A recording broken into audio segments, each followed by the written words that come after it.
अध्याय 15वा. आणि अद्वैत चिंतनामध्ये द्वैताचा निराश होतो आणि द्वैताच्या निराशामध्ये आपल्याला भगवंताचा बुद्धीला सहवास मिळतो आणि बुद्धीला देहाचा सहवास असताना द्वैत वाढतं आणि भगवंताकडे बुद्धी जाताना अद्वैत तयार होतं. आणि अद्वैत तयार होताना तो न्याय असा जो आविष्कार चालू असतो तर तोच अनुभव येतो आणि मीचा वाढ होतो. सोहम त्या ठिकाणी तो मी सोहम. मग मी देह का मी परमात्मा का मी अनात्मा या नाना गोष्टीचं विवेचन म्हणजे ज्ञानेश्वरी. 15 अध्यायामध्ये तेव्हा आपण संसार लक्ष निरूपणामध्ये एक एक ओव्याच्या साह्यानं आपण भगवंताकडे बुद्धीला समर्पित करतो आणि अंतःकरणातलं अज्ञान तेव्हा स्थगित होतं, नाश पावतं. ते बोधाच्या द्वारे आणि ओवीच्या आकलन केल्याने जे हे ओवीमध्ये एक एक शब्द आहे तो वेदाचा भावार्थ आहे आणि तो वेद त्या शब्दाच्या द्वारे हृदयातलं जे परमात्म्याचं जे एक स्थान आहे ते म्हणजे सुख. त्या सुखाकडे बुद्धीचा प्रवास होतो आणि चिदविलास तयार होतो आणि ते सुख आपण सतत भोगतो. ते आत्मसुख. त्या आत्मसुखाच्या प्राप्तीसाठी हे आपले खटाटोप श्रवण मनन निधिध्यासन पठन अभ्यास वैराग्य विवेक जे आपण सकाळी विवेक बघितला की विवेकाशिवाय माऊली म्हणणे ज्यांना विवेक नाही त्याला माझी भेट होत नाही. सगळं स्पष्ट लिहून ठेवलं माऊलीनं. जो जीवात्मा वैराग्यात नाही विवेक नाही तो मला भेटत नाही. विरक्ती. मग विरक्ती अशी काही मार्केटमध्ये मिळत नाही. विरक्ती तुमच्या साधनेच्या द्वारे प्रगट होते, वेदांताच्या सिद्धांतातून अवगत होते, चिंतनाच्या माध्यमातून हृदयात थांबते आणि आसक्ती निघून ती विरक्ती वाढते. तेव्हा अनुभूती भोगता येते. ती अनुभूती ईश्वराची न जगताची अनुभूती म्हणजे त्या परमात्म्याचा ऐक्य आणि सौख्य सुख. जगाला परित्याग करणारी वृत्ती जेव्हा परमात्म्यात येते आणि सुखरूप होते तिथं तो क्षण अति विलक्षण असतो. त्या क्षणामध्ये परमात्म्याचा स्पर्श असतो. तो स्पर्श पुन्हा जात नाही. जसं जेवताना फक्त पदार्थाची चव असते पुन्हा नाही. पुन्हा चव आहे का? नाही. पण भगवंताचा स्पर्शाची जाणीव गोडी आवड ती सतत राहते आणि परमेश्वराचा स्पर्श बुद्धीला येतो तर बुद्धी देहातून कधीच अलग होते, देहात नाही राहत. मग देहात व्यवहार होतो देहात नाही राहत मोठा सिद्धांत आहे. बुद्धी देहात का देहाचा वाद करू नये. दोन गोष्टीचा ओहापोह केल्याशिवाय त्या ओवीचा प्रकाश चित्तात पडत नाही. बुद्धी देहात का बुद्धी परमेश्वरात. जेव्हा बोधानं बुद्धी भगवंतात आकर्षित होती श्रवणाच्या माध्यमातून. जसं लोहचुंबक लोखंडाला खेचत ओढून घेत पण लोखंड सरकत ते लोहचुंबकामुळं तर बुद्धी भगवंताकडे जाते श्रवणामुळं. सेम उदाहरण आहेत. देहातून सरकती, बोधात थांबती उतरती, वेदाची शक्ती येते, परमात्म्याची आवड तयार होती आणि तिला परमात्म्याकडे जायची सहज गती येते. तिथंच जाते.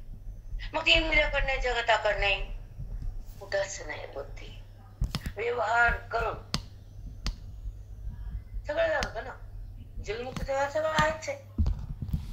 खाण्याचा पिण्याचा दुःखाचा काही मुक्तला काही पुन्हा दुःख होतं ते मिथ्या होतं. सांगणं आपल्याला माहित नसतं, कळणं आपलं उद्भूत नसतं, वेदांताचं श्रवण नसतं, ज्ञानाचं माध्यम नसतं आणि गुरुचा संबंध नसतो, कृपेचा वर्षाव नसतो म्हणून वेदांताचा आरसा बुद्धीला दिसत नसतो. सगळं दुःख मिथ्या त्यांना होतातच. कसं होत नाही.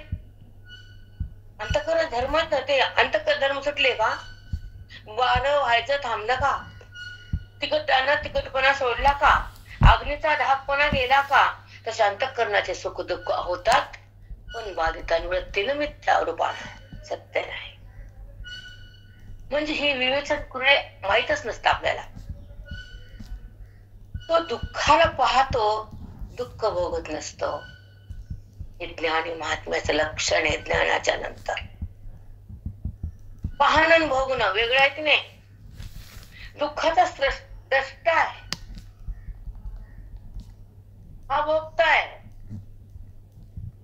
मला झालं दुःख भोगलं त्यांना, मला सुख दुःख झालं, मला कसं वाटलं, मला शब्द त्यांचा टोचला, त्यांचं बोलणं मला बोचलं, मला मनावर परिणाम झाला, मला तरी झोप नाही आली रात्रभर.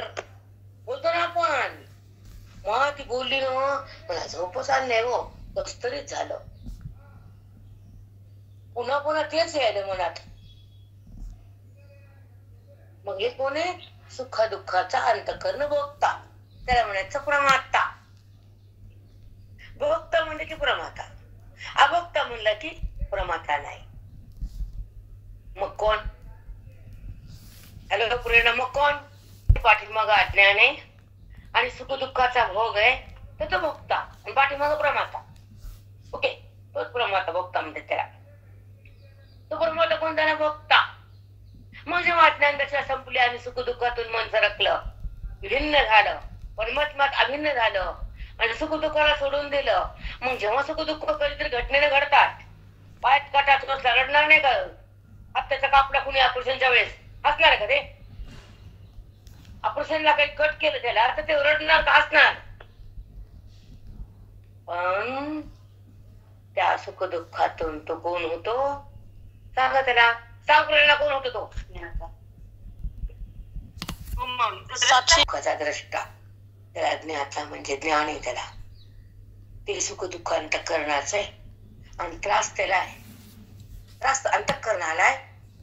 अंतःकरण मिथ्या ठरले, सत्य नाही. अंतःकरण सत्य म्हणलं वृत्तीत विकार आहे, पाठीमाग अज्ञान आहे. आणि जेव्हा अंतःकरण मिथ्या म्हणलं ते माग ज्ञान आहे.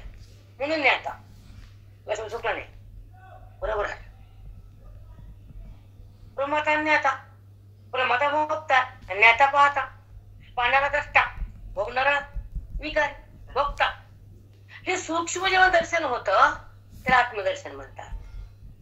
आणि हे व्हायलाच गरजेचं आहे. बुद्धीने सूक्ष्म व्हावंच, स्वरूपात राहावंच, देहातून निघावंच, वेदाला टाकावंच, अवेदात रमावंच, आत्मसुख भोगावंच, जगताला सोडावंच, वृत्तीतून निघावंच आणि अभिन्न भगवंताशी व्हावंच.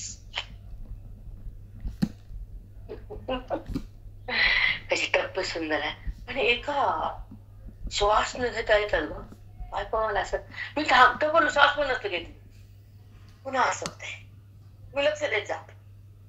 जेव्हा हे निघतात ना मागं कोठ्या तोंडातून, म्हणजे वाणीत ना, तर तेव्हा श्वास घेतली का कोणी? स्वरूपात राहावं, वेदाला टाकावं, अभेदात यावं, जगताला सोडावं, वृत्तीतून निघावं आणि अभिन्न भगवंताशी घावं. अभिन्न आहे तर आता आत्म्याशी अभिन्न आहेत ना. बुद्धी दोन ठिकाणी आली ना. ज्ञानानं, अज्ञानानं ते हा अभिन्न एक झाली, आणि ज्ञानाने बाजूला झाली, विवेकाने भिन्न झाली, श्रवणानं ते ईश्वर जाणीव होऊ लागली, बुद्धीने निश्चय केला, देहाचा वाद झाला, आत्मस्वरूप साक्षात्कार केला, बुद्धीमध्ये तो प्रकट झाला, बुद्धीने त्याच्यामध्ये एकरूप झाली, ईश्वराशी अभिन्न झाली, सुखाचा साक्षात्कार झाला, जगताचा वाद केला, वृत्तीचा निवृत्ती झाली आणि स्वरूपाची स्थिती भोगता आली, जीवनमुक्ती त्या हातात आली.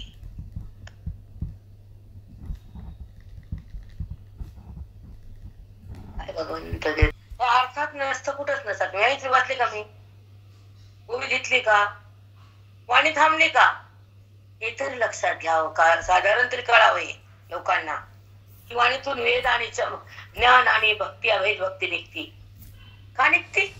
व्यासपीठच तसं आहे, श्रवणच तसं दिले महात्म्याने आम्हाला की साक्षात्कार कसा होतो, बोध कसा हात राहतो. यांच्या कोट्या तसेच राहते हो.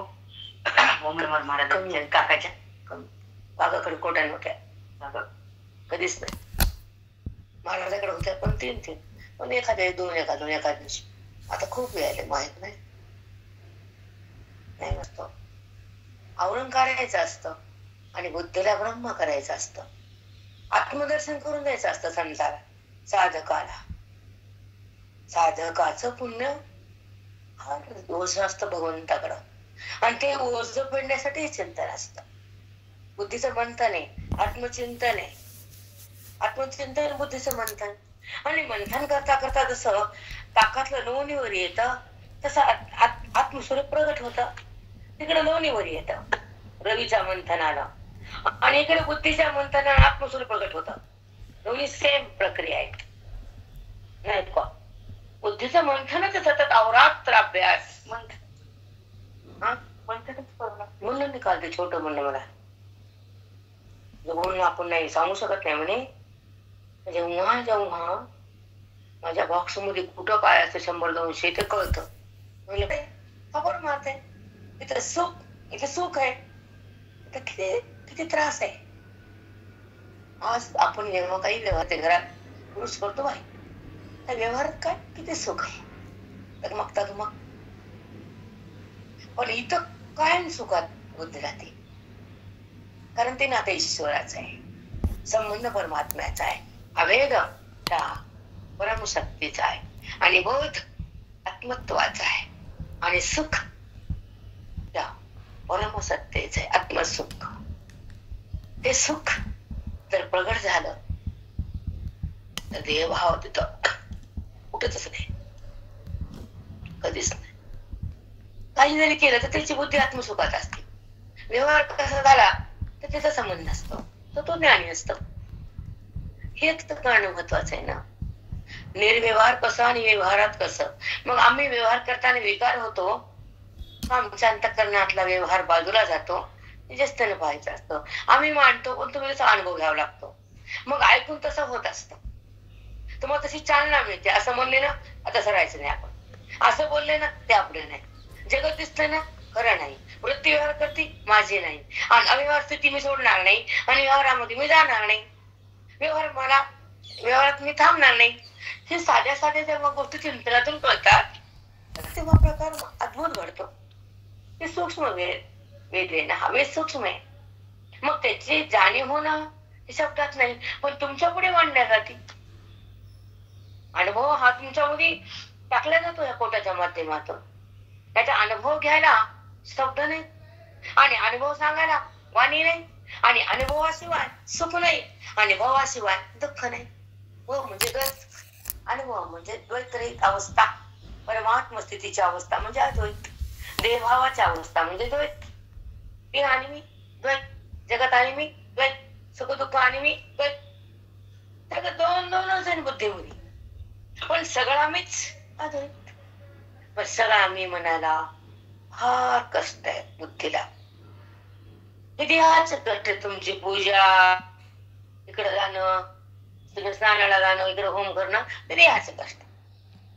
पण हे जाणणं हे बुद्धीचे कष्ट आहेत, हे पण कळत नाही. कळतं का? बहिरंगामध्ये ह्याचे कष्ट आहेत. 5 घंटे ऐकायला बसले भागवत, 10 घंटे बस, आम्हाला काय सांगते? भगवंत बनलीस का तू भागवतात? मग बोल. उपासना बस का शब्दाना फोन बस का पाणी पिऊन बस, आम्हाला सांगू नको. मग तू भगवंत बनलीस का सांग, आत्मारामाला जाणलंस का सांग. 10 घंटे बस का 10 घंटे बस, आम्हाला नको सांग. पण ती प्राप्ती भगवंताची केलीस का? आत्मानुभूती झाली का? परमस्थिती भोगली का? अज्ञानातून मन बाहेर आलं का? वृत्तीचा निराश केला का? आत्माराम प्रगट झाला का? मी कोण हे कळलं का? जीवाशिवाचे मिलन घडलं का? 6 घंटे बस का 12 घंटे बस, आपण बामने घाल कशा वर घाल, सांगू नको आम्हाला. आम्हाला सांग तुझी बुद्धी कुठे आहे.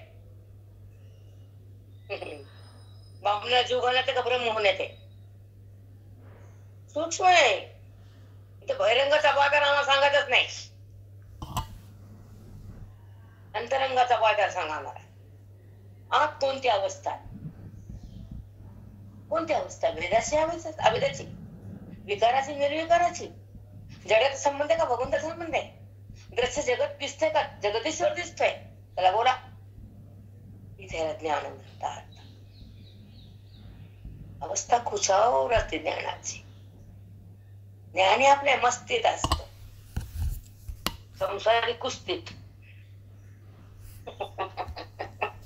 प्रिय असत ना, भक्तीत दोस्ती, ज्ञानात मस्ती, संसारात कुस्ती. ते छान बोलायचे. का असायचं की कुटुंबात त्यांची माझी नाही, मी ऐकलेली. मस्ती, दोस्ती, कुस्ती.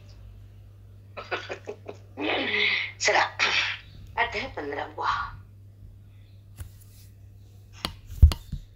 98 ओवी माऊली.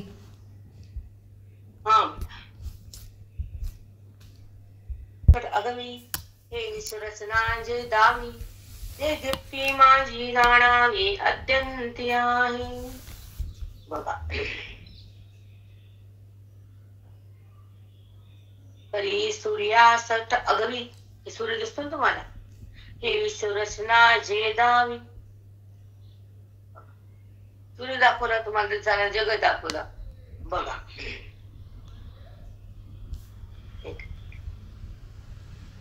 हे विश्वरचना जे दावी, ते दीप्ती माझी जाणावी अत्यंती आहे.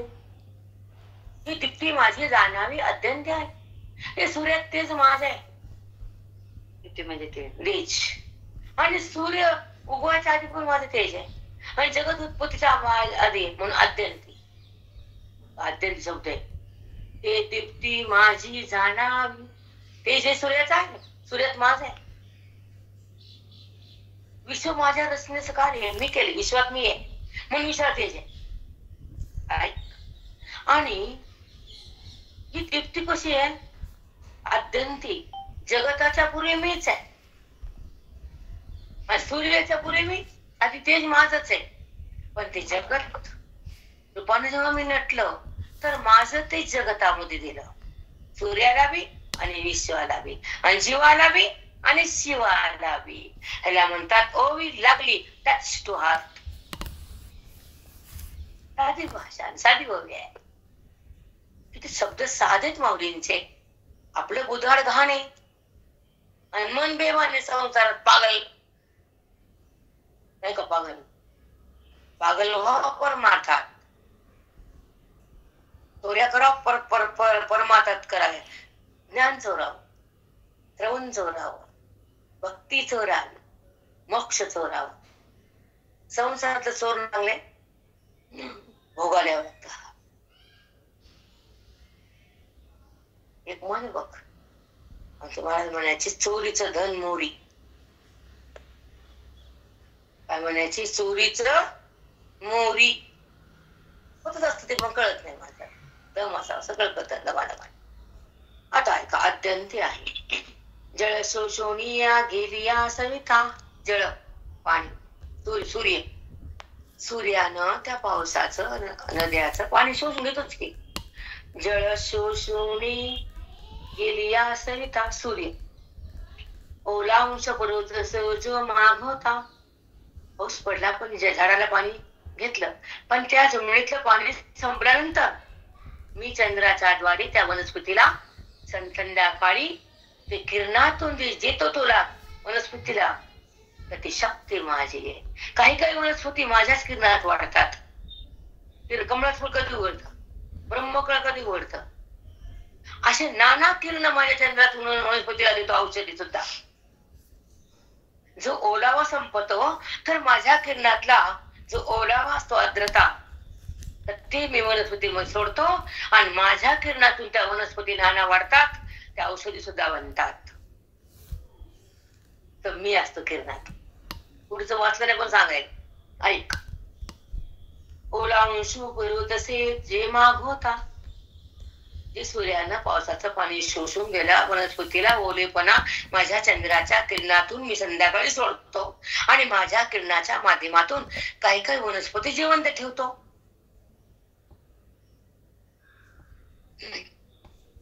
ते चंद्री पंडसुता ज्योत्स्ना माझी. ते चंद्री पंडसुता ज्योत्स्ना माझी. ज्योत्स्ना म्हणजे प्रकाश. तेच ते कोण असते? चंद्राच्या रात्रीचं माझं आहे.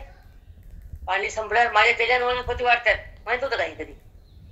शीतल थंड प्रकाशात एक चंद्रकिरणामध्ये एक शक्ती असते. झाडाला वनस्पती मिळते चंद्राच्या चांदण्या प्रकाशात. सूर्य शोषून घेतो प्रकाश, पण आम्ही आल्हाद देतो त्या, म्हणजे ते बी एक काम करतो मी. हे पाऊस पडल्या वापसा वाटला पाण्याचा.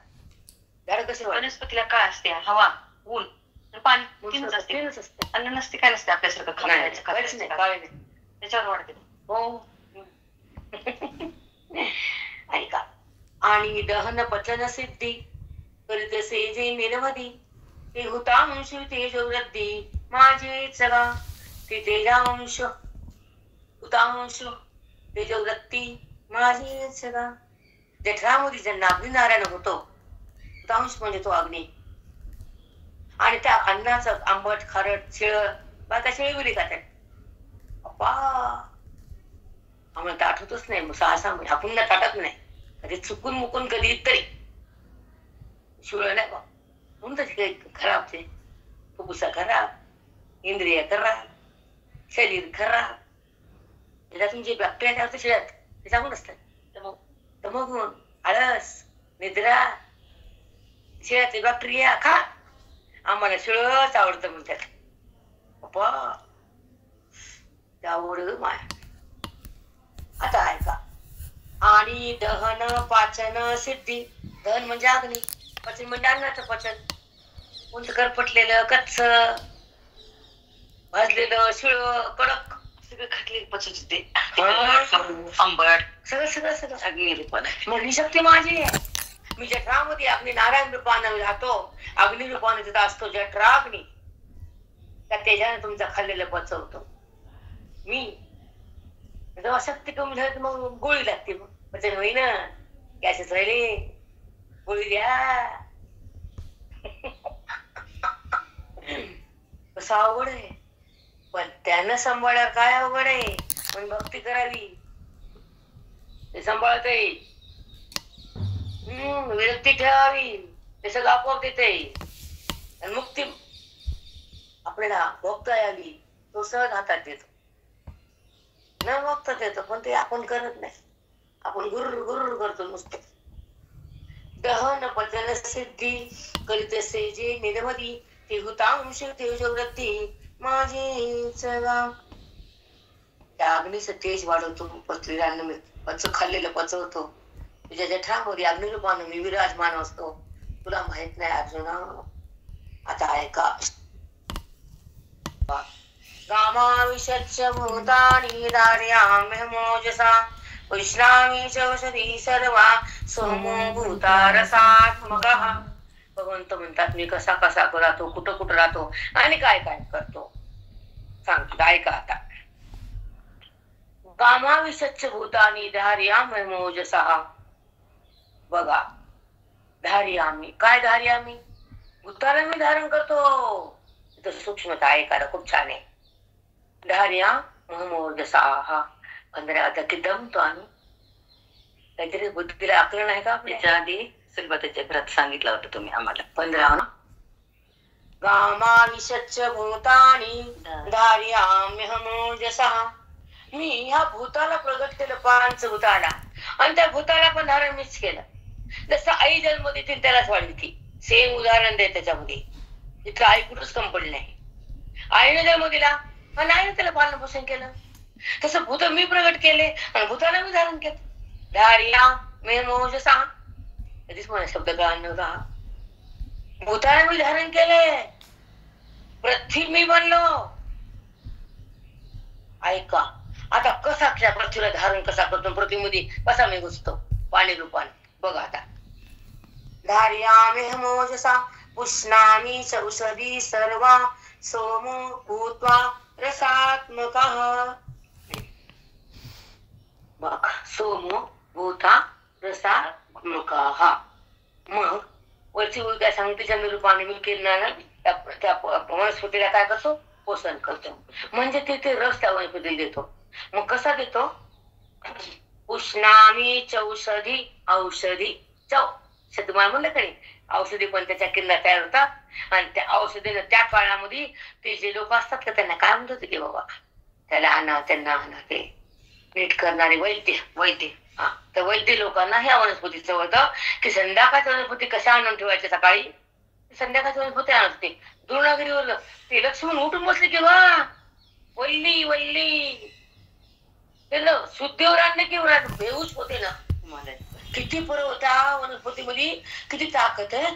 तिथे चंद्राच्या शक्तीतून मी किरणातून त्या वनस्पतीला सुद्धा मी प्रगट करतो, औषधी तयार करतो आणि त्या औषधीने जीवाला रोग बरा होतो. हे सगळं मीच करतो. औषधी तो मध्ये येतं उजेड पडत होता त्या वनस्पतीत. हो मग चमचम ती बोलली ना संजीवनी ती चम चम चमकत रात्री. ती लक्ष्मणानं खाल्लेल्या अंटोळ्या तोंड वाकडा करून त्याची वल्ली तयार. वनवासामध्ये उष्ट कसा खावा म्हणून फेकून दिलेले आहे. रामाने खाल्लेले तुला माहित नाही काय. ती वल्ली त्या बसपुरीनं द्यायची तर लक्ष्मी फेकून द्यायच्या त्या बरवता राम खायचा. तर त्या उष्ट्यावर त्याला पुन्हा खावच लागली. कशी झाल्या का त्या बोरातून निघाली वल्ली आणि ते पुन्हा त्या लक्ष्मणला पाजली. लक्ष्मण उठला. रामानं खाल्ली होती उष्टे बोर सबरीचे. तिने खायची बघायची किड काय काम पटेल गोड असं खाऊ घालायची आंबट फेकून द्यायची. आपण माय देवाचे उष्ट खाल्लं भाव पाहिजे चांगला आहे की नाही. ते निवेद कसं खाल्लं मग शबरीला आधी खाल्लं मग देवाने खाल्लं. पण भक्ती ते दाखवायची भाव होता ना तसा. तसा हा तिचा भाव. आपला काय माती सगळा आपलं काय नाही.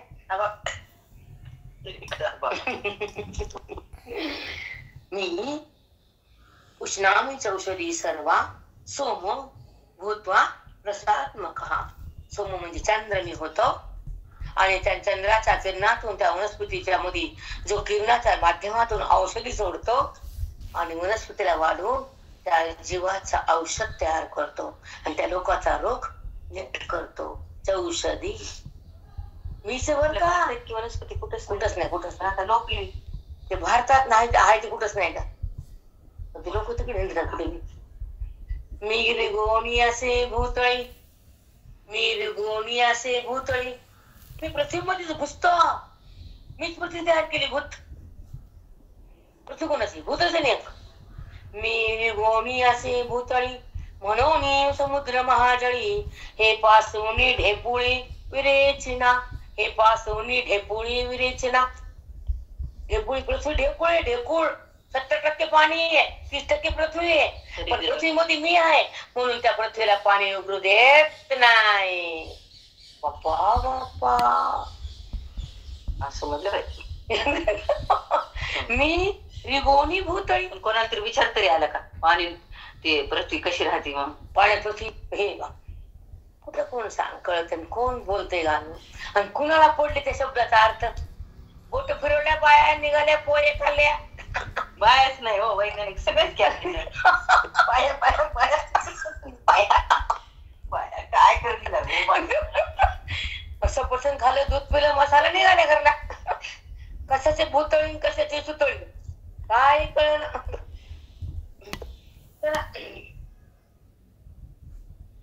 विरेचना ते पासोनी ढेंपोळी.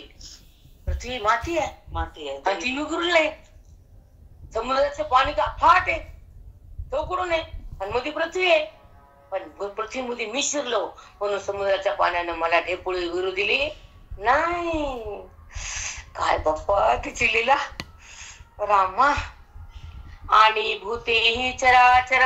आता भूत सुद्धा चर आचर आहे जडण चालणार आहेत काही सजीव आहेत निर्जीव आहेत.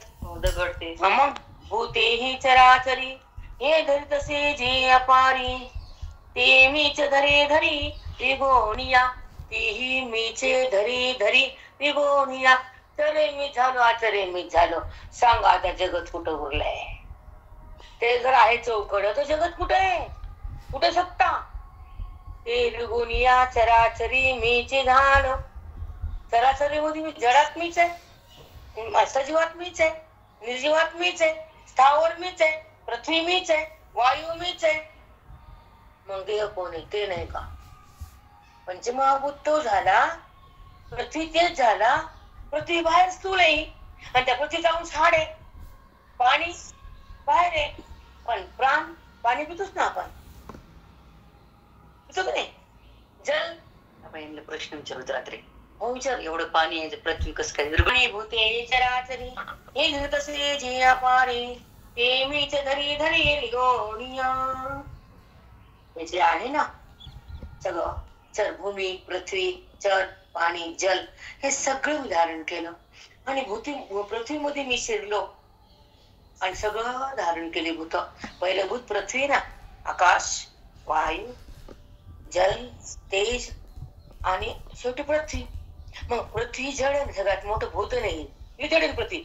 असं जड कोणतंच नाही. वायू किती हलका आहे, खूप मोठं. पृथ्वी खूप जड आहे बेटा. पृथ्वी डोंगर हे सगळं आलं, सगळं पर्वत पर्वत डोंगर जड सगळं सगळं आलं. किती जड ते, किती लहान आहे ती पृथ्वी.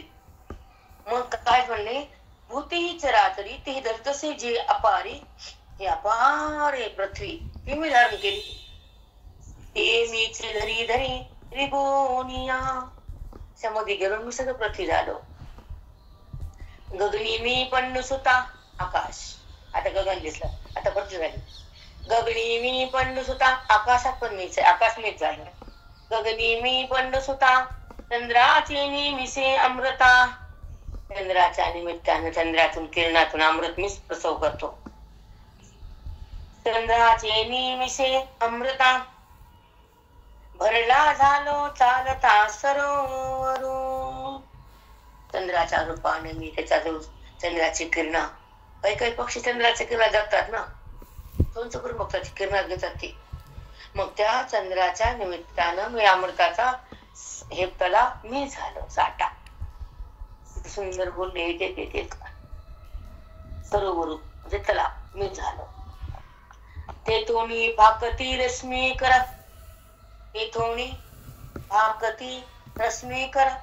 ते पाठ पेलुनी अपार सर्व दिशेचे अगर भरती असे मी. सर्व औषधीचे अगर भरत असे मी. जेवढ्या तेवढ्या औषध म्हणल्या वनस्पतीच्या आता सूक्ष्म ते वेलातून रसातून बियातून फळातून झाडातून ते मी म्हणलं.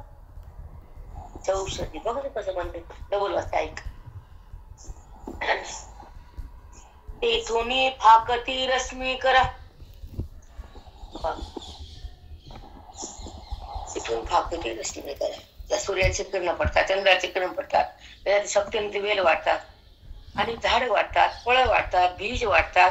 त्या औषधी माझ्या सत्तेमध्ये तर मी असतो म्हणून त्या वनस्पतीतून जे औषधी बनतात त्या सह्या संसारातल्या जीवाला त्या औषध रोगातून मुक्त करतात. तर कसे करतात, ते पाठ पेलुनी अपार इथून फाकती रश्मी करा. निघालेले रश्मी किरण सूर्याचे किरण सूर्यातून चंद्राचे चंद्रातून निघतात. ते पाठ पेलुनी अपार सर्व औषधीचे अगर भरीत असे मी. सर्व औषधीचे अगर भरीत असे मी. मग त्या किरणातून सूर्याचे जे औषधी मी सोडतो त्या वनस्पतीमध्ये जातात आणि त्या वनस्पतीत ते औषध बनतात आणि त्या औषधीचा अगर मी बनलो म्हणून जीव वाचले. बिमाऱ्या थोड्यासा तोबा तोबा. आयुर्वेदिक डॉक्टर संशोधन करायचं ना, आपल्याला काही बिमार झालं तर अन्न खायचं नाही फक्त. भरीत असे मी. सगळे औषध मी भरले आहेत, झाडामध्ये फळामध्ये बियामध्ये वेलीमध्ये. पानं कोणता पानाचा काढा, कोणता फुलाचा काढा, कोणाचा बियाचा काढा, कोणता खोडाचा काढा, कोणता मुळाचा काढा. नाही, मुळामध्ये वेगळीच शक्ती आहे, पानात वेगळीच शक्ती आहे.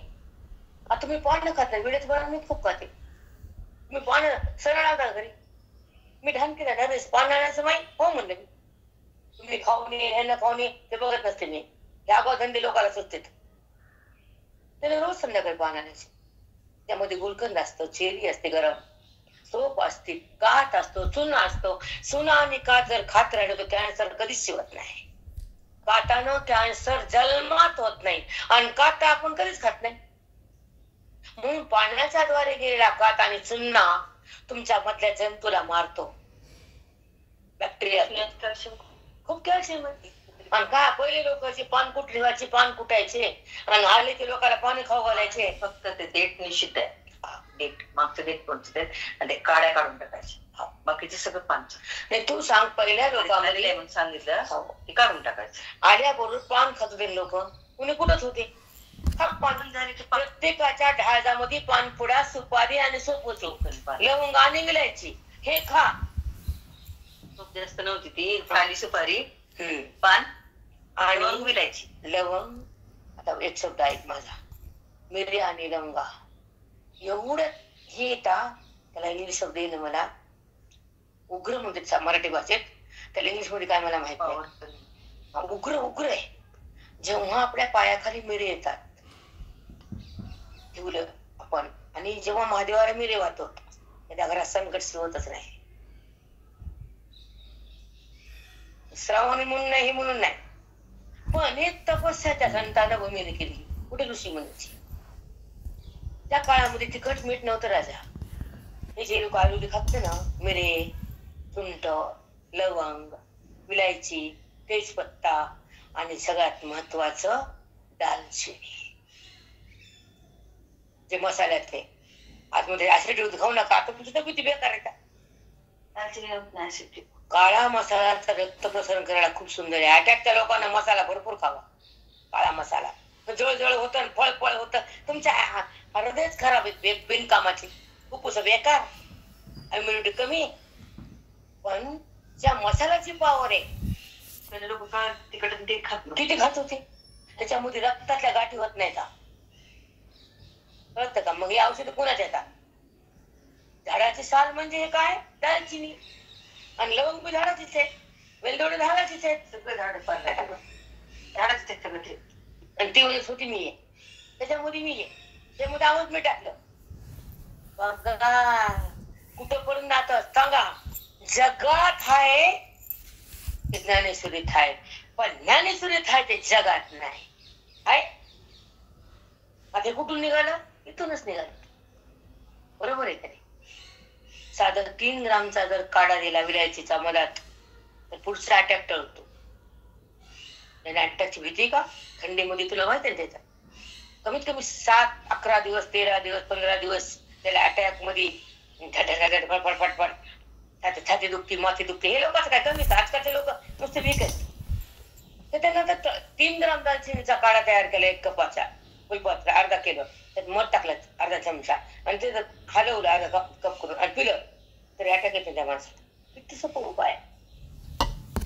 ते कोण करत आयुर्वेदिक जास्त झालं डॉक्टरकडे जायचं फाडायचं पण चला चला.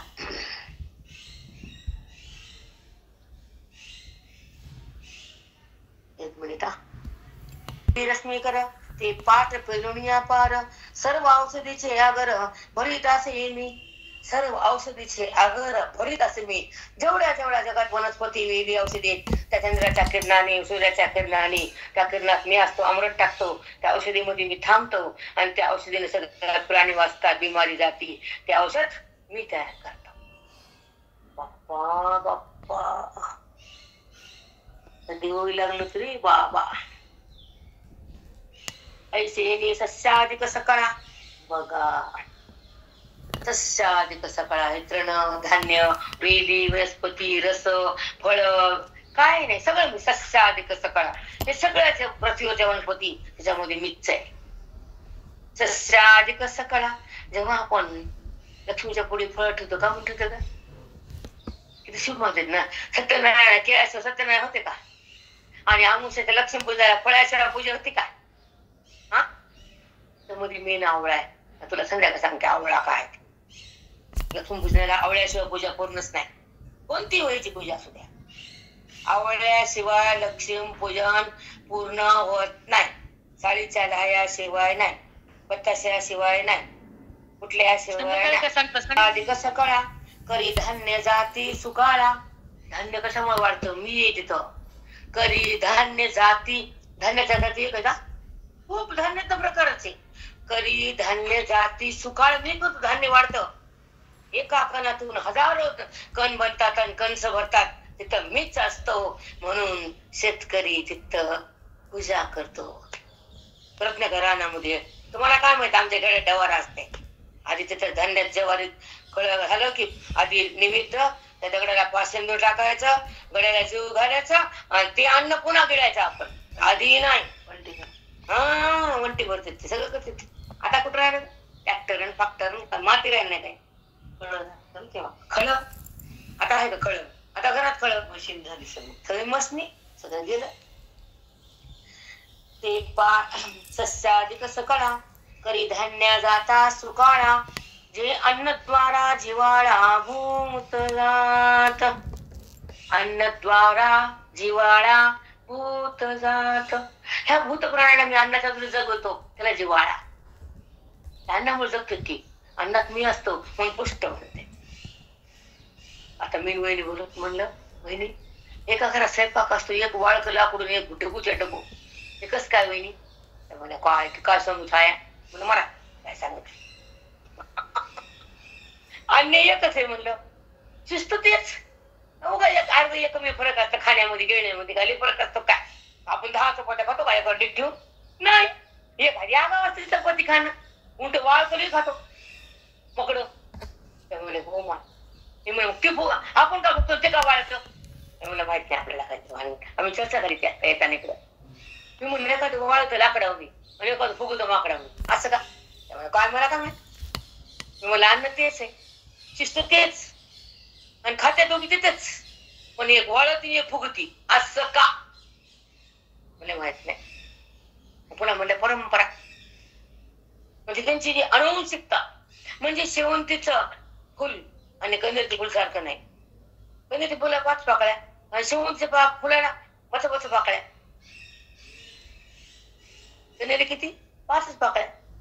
गोल आणि काढून पाऊस सुकवतील एकेरी कनेरी. शेवंती सुकवत का दिवसभर? तसं आम्ही सुकत नाही दिवसभर. पाकळ्या पाकळ्या पाकळ्या पाकळ्या पाकळ्या गच्च पाकळ्या आम्हाला. कनेरीला पाणी आहे आणि शेवंतीला पाणी आहे. कनेरी वाढती भूतावणी वाटते की नाही? मग त्याचं काय असतात अनुवंशिकता.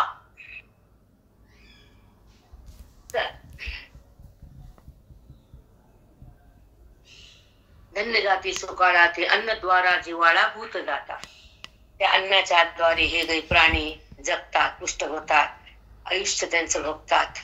त्या अन्नात मी असतो आणि त्या अन्नाच्या द्वारे प्राणी जगतात. अन्न नाही करत प्राणी मरतात.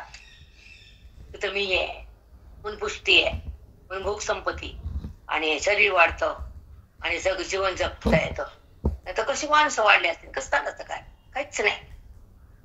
भूत जाता आणि निपजलेले अन्ने बघ तरी ते तैसे कैसे दीपन निपजलेले अन्न बघ. निपजलेले मी तयार केलं शिजलेले अन्न तरी तैसे कैसे दीपन ते खाल्लं. हा जेणे रुचीची समाधान भोगिते जीवा. आपण खाल्लं ते नाही पचलं जमत का? खाल्लेलं अन्न जर पचलेलं नाही, मी अन्नात जठराग्नी झालो नाही, शरीरामध्ये पित्त घडलं नाही, तर अन्नात पित्त पसरलं नाही, तर ते अन्न पचत नाही. माहिती की नाही? आता हे कळतं का आपल्याला? चला डॉक्टरकडं या, आमच्याकडं आम्ही सगळं सांगतो. बघा तरी तैसे कैसे दीपन जेणे जुरून समाधान भोगिती जीव. बघा त्याने सांगतो तुला जिरून समाधान. खाल्लेल्या अन्न जिरवा लागतं ना पचायला. जिरून म्हणले आपण पचन म्हणतो. खाल्लेल्या अन्नाचं पचन मी करतो. जठराग्नीमध्ये तेज रूपानं मी राहतो. पित्त करून अन्नामध्ये मी जातो आणि अन्नाला पचवून त्याला पुष्टी देतो आणि तो प्राण तिथं जगतो आणि मनुष्य तिथं वाढतो. त्या प्राणुष्य मात्राला मी अन्नाच्या द्वारे सांभाळतो. पचन का पचन मी म्हणून सांगत नाही. जेणे जिरुनी समाधान भोगिती जीवा दीपन आणि निपजविले अन्न. निपजले म्हणजे तयार केलं, शिजवलं, कुणी वाफवलं, कुणी काय भाजलं. काही प्रकारे शिजून होते, भाजून होते, वाफून होते. भाकर वाजतात भात शिजतो आणि फळं उकडतो वाफ्यावर, आणि तसं करून आपण खातो. आणि खाल्लेल्या अन्नाला मी पचवतो आणि पचवून ते माणूस पुष्ट होतो. सगळं तिथं मीच असतो. आता मी नाही तर काहीच नाही, हे आपल्याला सांगायचं. गामाविषच्च भूतानि धारयाम्य मोजसा पुष्णामि संसदी सर्वा सोमो भूता रसात्मकः. त्याच्यावर श्लोक आहे ते. इथे विस्तारी बाप्पा. सोमो भूता रसात्मका, असे औषधाचा रस, वनस्पतीचा रस, पाण्याचा रस मी देतो. झाड फळ मी वाढवतो, औषधी मी करतो, अन्न मी पचवतो, आणि त्या प्राण्याला समाधानकारक मी ठेवतो. ते सुंदर वाटलं. सांगतो ना, काय कळालं नाही आपल्याला. ती शब्द न शब्द लागले. चला किती वाजले? आणि रात्राच्या घटी करुणी कंदावरी अघटी दीप्तीचा प्राणीनाम देहमासित प्राणापान समायुक्तो प्रजामिनं चतुर्विधं अहं वैश्वानरो भूत्वा. मी जठराग्नीमध्ये, वैश्वानर म्हणजे अग्निरूपानं ते भरलेलं अन्न पचवण्यामध्ये, ते जो बाहेरचा यज्ञ असतो तसा पण मध्ये अन्नाचा यज्ञाचा आहे. त्या जठराग्नीमध्ये आलेलं अन्न मी पचवतो. अहं वैश्वानरो भूत्वा प्राणीनां. म्हणून तुम्ही जेवलं म्हणायचं नाही, अग्नीला आहुती दिली. मग अग्नीच घातो ना अन्न, प्राणाचं अन्न. प्राण किंवा क्षुल्ल पिपासा कवा जाती, प्राण समन होतं प्राणाचं. प्राण हा अन्नावर आधारित आहे, असं आहे ना. मग त्या प्राणाला आपण आहुती देतो अन्नाची, आणि त्या अन्नाला पचवणारा मी अग्नी रूपांतरित. भूक लागली हो, जेवली. अहं वैश्वानरो भूत्वा. मी वैश्वानर झालो. ज्ञान येत नाही. ज्ञानाचं म्हणजे अन्नामध्ये अग्नी घालून ते अन्न पचवतो, आणि त्या पचण्यातून रक्त बनतं, रक्तातून ते मेंदूकडे जातं, आणि ते प्राणी मग जीवन जगतो. तसं म्हणतात ते भगवंत आपले. अहं वैश्वानरो भूत्वा प्राणिनां देहमाश्रित. प्राणिनाम, प्रत्येक प्राण्याच्या आत प्राण रूपानं मी, तेव्हा तो प्राण तेजोमय होतो. तर अन्न पचवून त्याला अग्नीच्या साह्यानं मी अन्न पचवतो, आणि त्या अन्नावर तो प्राण जगतो. प्राणापान समायुक्त पचामिनं चतुर्विधं. प्राणापान समायुक्त, अपान, प्राण, अपान, समान, उदान, व्यान, ह्या 5 प्राण्याच्या द्वारे खाल्लेल्या अन्नाचा रस, रसाचं सगळ्या नाडामध्ये प्रसरण, सगळ्या रस तो पुन्हा हृदयात नेणं, आणि त्या हृदयामध्ये रक्त बनणं, आणि ते रक्त मेंदूकडे जाणं, हे 5 प्राण काम करतात. आणि त्या प्राणामध्ये मी असतो, म्हणून ते खाल्लेल्या अन्नाचा रस, रसाचं रक्त, रक्ताचं सगळ्या नाडामध्ये प्रसरण, आणि मेंदूपर्यंत त्या रक्ताची पाठवण ते प्राणाच्या द्वारे मी करतो, कारण तिथं मी असतो. पचामिनं चतुर्विधं. 4 प्रकारचं खाल्लेलं अन्न मी पचवतो. तिळ, कच्च, करपट, भाजलेलं, तिखट, आंबट, असे काही पण घ्या. 4 प्रकार असल्या अन्नाला मी पचवतो. पचामिनं चतुर्विधं. करुणी प्राणिजाताच्या घटी करुणी गंधावरी अघटी दीप्ती गठरी किरीटी मी चिन्हान. शिगडी किरीट, अग्नी शिगडी, हो ना. अगिटी, गंधावरी अगिटी, अग्नी. त्या प्राण्याच्या जठराच्या मध्ये जठराग्नी म्हणतात. बाकीचे लोक म्हणतात जठराग्नी. त्या अग्नी शिगडी मी पेटवतो तिथं, आणि खाल्लेल्या अन्न. म्हणून प्राणी जाताच्या घटी, घटी म्हणजे देहाच्या आत, घट म्हणजे देहाला. प्राणी जाताच्या घटी करुणी गंधावरी अगिटी. बघा मी काय केली, त्या अग्नी शिगडी तयार केली मग जठराच्या मध्ये. दीप्ती जठरी किरीटी मी चिन्हान. दीप्ती म्हणजे तेजा, जठरातला अग्नी सतत प्रज्वलित ठेवतो, आणि त्या शक्ती, अग्नीची शक्ती, दीप्ती शक्ती, ती अग्नीचा तेज सतत कायम ठेवतो, आणि खाल्लेलं अन्न पचवतो, आणि त्या प्राण्याला मी जगवतो. तसा मी तिचा आत्माराम असतो. हे जर कळालं तर काय माती कळाले का? हा, हेच कळू ना. मग कोण पचवतो, कोण खाल्लं जातं, कुणाला चव येते, कोण तृप्त होतो, प्राण तृप्त होतो. ती म्हणते मी छान जेवले. का जेवली का? प्राण खाल्ला, तू जेवली. बरोबर आहे ना. अन्न कुणाला? प्राणाला. समाधान कोणाला? मनाला. करतो सगळं हा मनामुळे. काय सूक्ष्म रे बाप्पा. कोण खात कसं पचवतं, कोण मी आहे अग्निरूपानं, आणि ती जे करतो त्याची माहिती नाही. कोण आहे मधी, कोण पचितो, कोण अग्निरूपाने, काय हाय काय घेणं ना घेणं. त्याचं नाव घेतलं की झालं का. त्याचं स्वरूप, त्याचं ठिकाण, त्याचं कार्य, त्याची स्थिती, त्याला अनुभवायची नाही ना. म्हणजे हाती मोक्षे. कोणता मोक्ष रे. सगळी पता वेदातली मुक्ती आहे, अवेदाची मुक्ती नाही त्याला. हाती ना मोक्ष मन.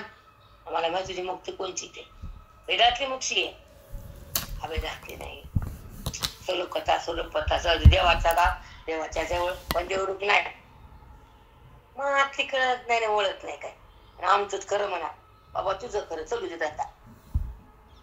शुष्के अथवा स्निग्ने सुपक्वे का विदग्ने परिमीच गा चतुर्विध अन्ने पचवी. शुष्क म्हणजे वाळलेला, आंबट, तुरट. एकच राहिले हो. पक्षी बसायला मध्ये मध्ये काय वाजते का काय आपलं ऐकचा एकच राहिली की या कारण म्हणतात सांगा वाचून तुम्ही. प्राणा बाणाच्या जोड भाती फुंक फुंकून या अहोराती आठीत सेनेन किती उदरा माझी, आठीत सेनेन किती उदरा माझी. हे फुफ्फुसाची हालचाल, अग्नीची उत्पत्ती, अग्नीची शक्ती तेजाची. फुंकू फुंकून एखादा अग्नी आपला कमी झाला करून फुंकून फुक्त कोणी तसा ते तुम्ही अग्नीला वाढवतो, खाल्लेल्या अग्नीला पचवतो. 4 प्रकारचं अन्न मी एकदा त्या प्राणामध्ये पचवून त्याला त्या प्राण जेवल्याबरोबर पाणी प्यायचं नाही. पण पहिले पिताना काय लोक पहिले पित होते ना, गाठी गाठी पैसा मग उठायचे. काही नसतं. आपली इम्युनिटी जास्त असली ना काय आम्हाला काय होत नाही. काय आम्ही खरं नाही पाणी पितो गटा गटा गटा गटा काय होत नाही. आपलं अलीकडचे कुचके लोक असं करा बरं, टक्क करा बरं, तू वच कर मला काय सांगू नका. काय इतकं जमायचं बेठ्याप असावा. काय लागले 60-65 रुपयाला गोळी का नाही सांगा, का नाही गोळ्या इतकं. अप्पा कसं वाकायचं, कसं बघायचं, कसं बसायचं. बसा तुम्ही संपलं आमचं काय. इतके बाबा पहिले होतं का पाणी कधी प्यावं, कधी वाकावं, कधी बसा होतं पहिले लोकांना. ते मनच छान होते त्यांचे. आपण भेटवायचे ना, फक्त काम करायचे. सतला जेव्हा बरं बरं, तेल कमी खा बरं बरं. पहिले लोक गप्पा गप खायचे. तेल नव्हतं जास्त. आणि मग मी पुरण घालताना 3 दिवस पुरण खायची. दुसऱ्या दिवशी शिळ्या पोळ्या, तिसऱ्या दिवशी कडू. मी तर पुरण चिमणी वाटी. आता आमच्यात कुणी खात नाही. आता तुम्हीच खायचं जोड भाती फुंकून दिनव राती अहोरात्री. दिवस मी रात्री मी जागा आहे. रात्री खाल्लेल्याचं पचन करतो. आणि फुंकुनी म्हणजे फुफ्फुसाचं स्पंदन, हवा घेणं सोडणं, हवा घेणं सोडणं. त्याच्यामध्ये ते अग्नी प्रज्वलित करणं, अन्नाला पचवणं, रस काढणं, रक्त तयार करणं, आणि ते प्राणज्योत सतत तेवट ठेवणं, हे सगळं मिक्स करणं. आता पुढचं. शुष्के अथवा स्निग्ने सुपक्वे की विदग्ने परिमीच गा चतुर्विधे अन्ने पची. 4 हीच वेळ लागते. सुटली होती पायाच्या मला 2 सुटले. आता ऐका, शुष्क म्हणजे वाळलेलं, खरपट, कच्च, काय काय काय काय वाळलं. हे विचारू नका काय काय खातो ते आपण वापरून. ज्ञानेश्वरी मध्ये मी सांगितलं की म्हणजे सत्वगुणाचा आहार कसा. टाकली साखर न 4 प्रकारचं अन्न मीच पचवतो. एवं मीच आगवे जना जीवती मीच जीवन, जीवनी मुख्य साधन वन्नी मीची, जीवनी मुख्य साधन वन्नी मीची. जीवनामध्ये जगणारा अन्न अग्नी पाहिजे. जेव्हा देहातून अग्नी गेला, देह थंड झाला. देह नव्हे चिकुल ओला, देहीचा अग्नी गेला, देह नव्हे चिकुल ओला. मग सगळ्यामध्ये अग्नी सत्व ब्रह्माने अग्नी मीच बनलो, जठरात मीच थांबलो, पचन मीच केलं. मीच अवघे जना जीविती जीवन, जीवनी मुख्य साधन वन्नी मीची. मीच अवघे जना, सगळा लोक मीच झालो. लोकाला मीच अवघायलो, अन्न मीच पचवायलो, अन्नाचं पचन मीच करायलो, अग्नी मीच झालो, पण सगळ्यामध्ये अग्नी हा महान आहे. मग शेवटी गेले जीवनी मुख्य साधन म्हणणे ही मीची. ह्या जीवनामध्ये अन्नाला पचवायला अग्नीच लागतो, आणि तो अग्नी मीच झालो, जठरामध्ये मीच गेलो, अन्नाला मीच पचवलं, अन्न मीच तयार केलं. सांग माझ्या वाचून काय तयार झालं? हे ज्यांना कळालं त्याचं मन मला मिळालं, ज्यांना नाही कळालं त्याला यमाचं पत्र आलं. यम येतो चला आणि हे कळायला येऊन जातो. किती गोव्या छान येत जीवन. मीच मनुष्य बनलो, मी त्याच्या भात्यामध्ये फुंकाला श्वास पण मीच घेतो. काही सांगू व्याप्ती नवाही, येत तुझे नाही चही, सर्वत्र मी गा. उद्या सांगते सर्वत्र मी गा, सगळं मीच आहे. ऐशी आई काही मी सांगू व्याप्ती नवाही. माझी व्याप्ती कुठे कुठे किती किती कशी कशी तुला मोजता येत नाही, मी सांगता येत नाही. मला सांगता येत नाही, तुला मोजता येत नाही. बघा सांगू व्याप्ती नवाही, काय काय सांगू तुला? येथ तुझे नाही येई, सर्वत्र मी गा. इथे नाही, माझ्याशिवाय तुझं काहीच नाही, सर्वत्र मीच गा. अग्नीमध्ये, वायूमध्ये, आकाशामध्ये, चंद्रामध्ये, वनस्पतीमध्ये, प्राण्यामध्ये. विठ्ठल श्री गुरु ज्ञानदेव तुकाराम ज्ञानेश्वर महाराज की. चला उद्या सकाळी 15 घेते, संध्याकाळी 15, उद्या 30.